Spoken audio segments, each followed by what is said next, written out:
has sparked conversation, and it has led to further conversation. And so when we talk about and we think about, oh, do I have the time to do that? What's been great is we invested the time, sure, and some of us are doing it on our own time, and then it sparks a conversation, and so we can bring something up. And one of my favorite things, and we do kind of joke a bit about it, is Betsy has a piece which talks about fear and facing your fears, and she has her snake Hermes, right?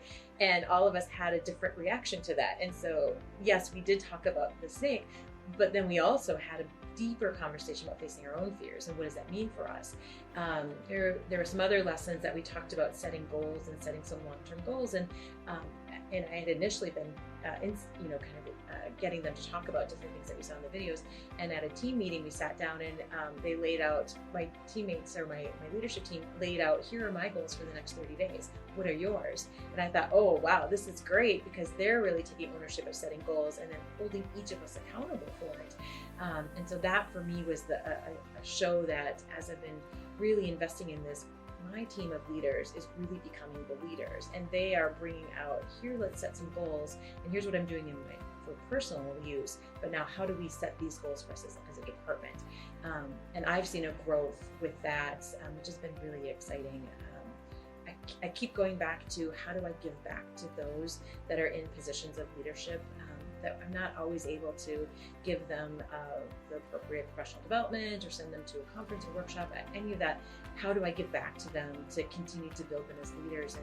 And this has worked very well for us. It has sparked conversation, it has sparked curiosity, it has sparked creativity with my team, and they feel more confident in the decisions that they're making, because they know we've talked about this. They know we have goals as a department, and here's how that all fits in together. So that has been a really nice give back. It's been a really nice piece that has grown from this, and skill sets that I'm watching really develop with my team. So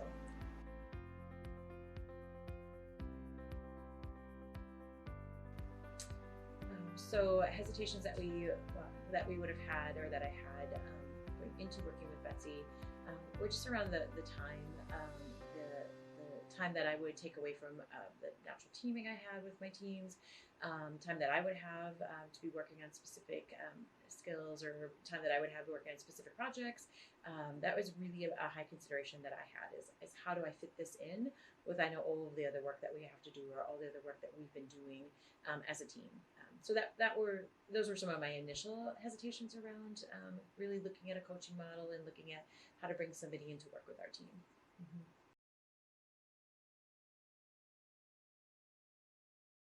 So the value I have found so far in the time that we've worked together has really been an opportunity for my team and for myself to really look at our leadership skills, and to look at how are we developing as a team of leaders. And my team of leaders goes out into people who are working in our buildings, and working with our staff and our students. So we're really looking at how do we maximize our experience as building our leadership skills, and building how we are as coaches, and how we are working with others, and using those skill sets really to maximize the time that we spend together in a coaching model.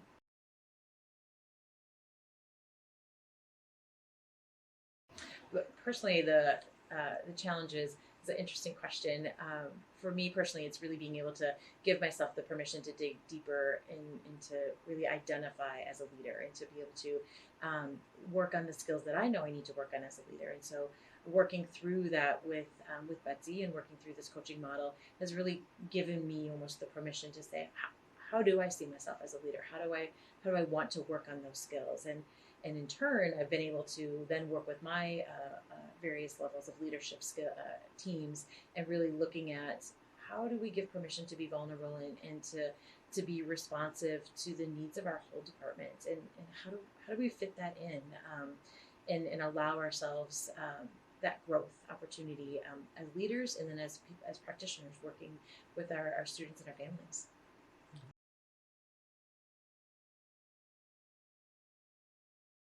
I think the value of us doing this, or even as I reflect on doing this work, it's helped me to really become focused on, here are the priorities in which we're working on within our department.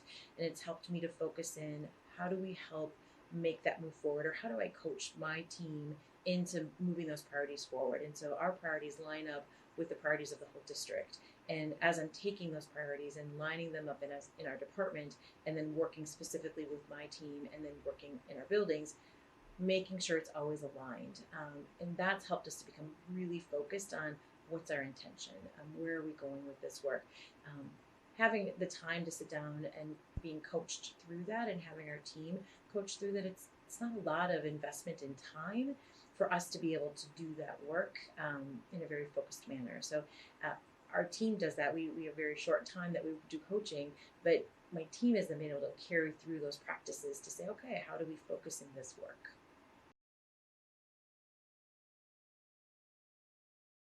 If people are curious about looking at the coaching model, I would suggest, and something that I reflected on is, we talk about instructional coaching, and providing instructional coaches for teachers, and to really look at how do we do instruction really well within our classroom settings? How do we forward on those skills?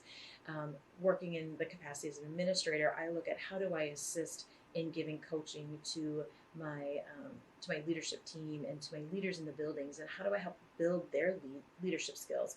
How do I help them really focus in on building themselves as leaders, and really building those skill sets within themselves? And so if somebody is curious or interested in how to further that leadership development for their team, it's something that I would recommend. I would recommend having those tools to be able to use, and have as a resource as you're working with your team in further building leadership skills. It's been very helpful to have that outline, and to have those activities to do together, and to work through it with my leadership team and my teams that are going out into buildings, and as an instructional coach for them as leaders, and I was wanting to build those skills. So. Mhm.